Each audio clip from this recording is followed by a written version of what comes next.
Welcome back to another episode of Rock Boys Football Dill. Kind of one of those sneaky rivalries where you go on Twitter and I follow some Oregon and Washington fans, like legitimate, kind of some bad blood between these two programs. Washington heading on the road to play Oregon. Both teams coming off byes, which for me I love. Like you're going to see, and when you're Dan Lanning in Oregon, like you are going to get everybody's best shot. And I think you're going to get Washington's best shot. And I think a fascinating storyline heading into this one, Dill. Who gets to start at quarterback? Damon Williams comes in and gives Washington a lot of life with the dual threat ability at the quarterback spot. Now, this is a big moment to start a true freshman quarterback, but I do think because of his athleticism and the overall ceiling he gives Washington on offense, I think he would be my pick to start this game. I think he's going to be the quarterback of the future. Why not let the kid get his feet wet in one of the best environments in all of college football? Fired up to get into this one now. Before we do, and as always, Washington fans, Oregon fans, let it fly in the comment section. Appreciate you guys rocking with it. If y'all do enjoy the content, consider subscribing to the channel. Dill, without further ado, I want to start with this.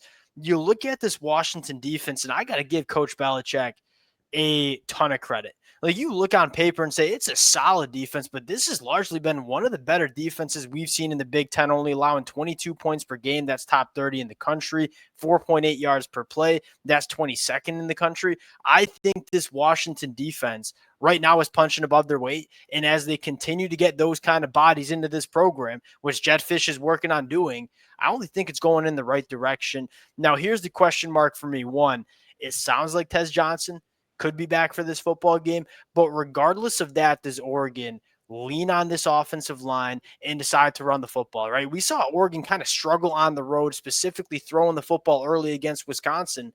When they went to that ground and pound, hey, we're going to lean on our big, good offensive line and Jordan James, kind of opened up that game for Oregon.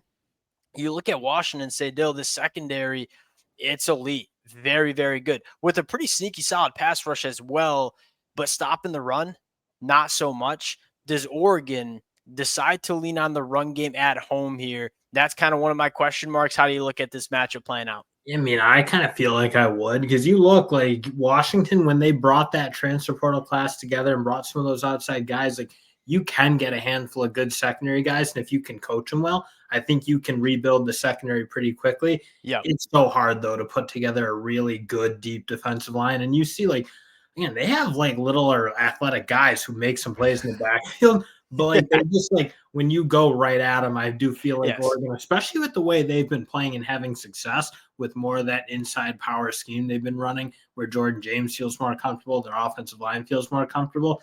I feel like that's what I would do. I mean, It's physics, baby. Like you look at Oregon, they got some big dogs on the offensive line. You want to get Jordan James moving that body downhill. That's kind of how I see this game playing out as well. Now, it's not saying you don't lean on Dylan Gabriel in this passing attack, which is very, very good. That's kind of like the tough part about Oregon is they can attack in a lot of different ways. You look at this matchup and say, at home, last game of the season, can we come out and control how this game is being played and go run the football in Washington? That's probably how you want to attack them. And Dill, if you're looking at one thing, I just want to see Oregon clean up, just continue to stay on schedule. This team is at its best when it's staying out of those third and long situations, when they have that full playbook open. When you look at Oregon having those type of offensive performances where you just can't get them off the field, it's normally when they're just staying on schedule and then supplementing that with some explosive plays.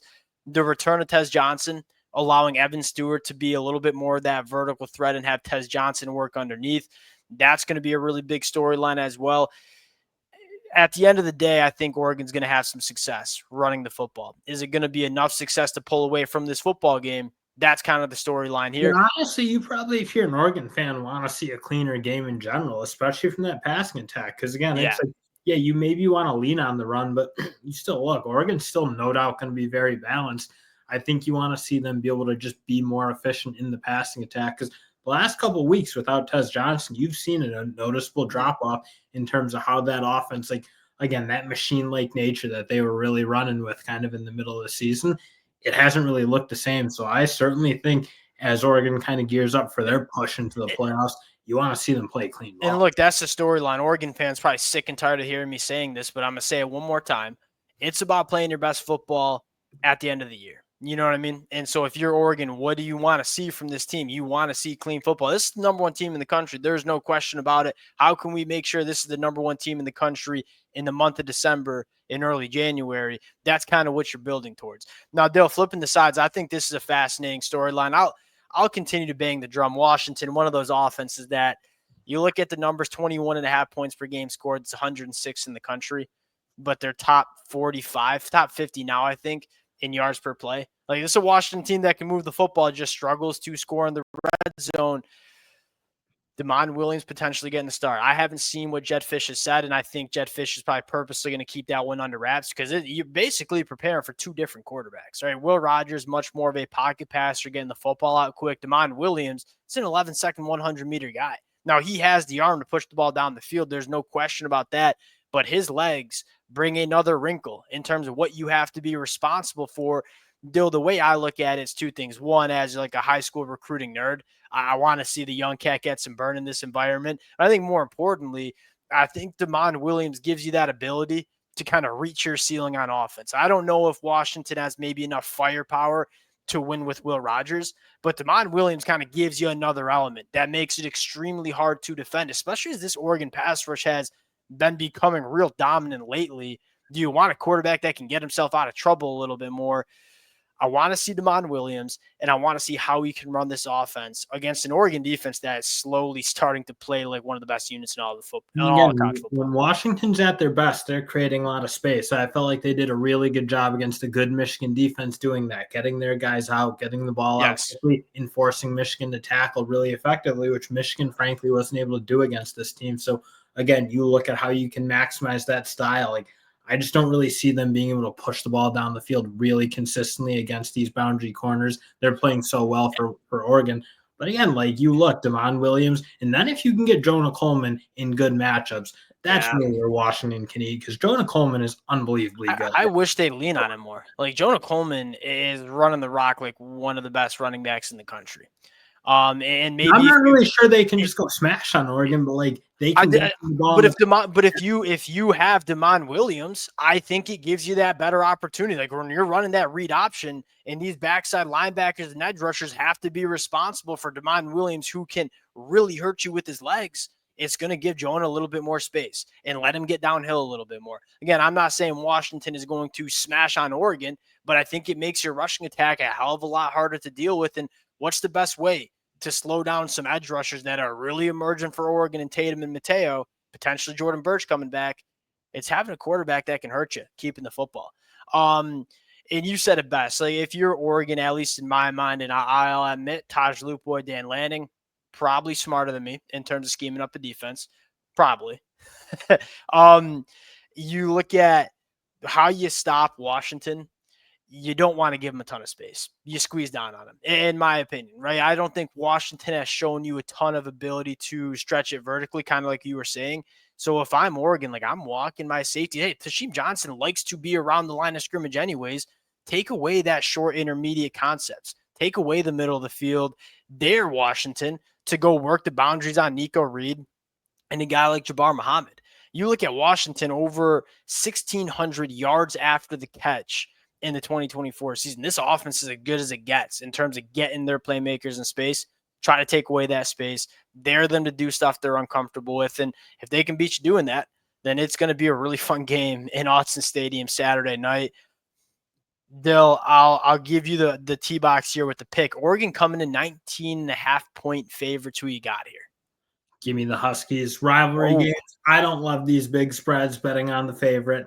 I think Washington has been really good. I think the bye week's huge for Washington. I think it's big for Oregon too, but probably bigger for Washington again when you're a team like Washington who probably hasn't totally refilled the depth, coming off having a week of rest.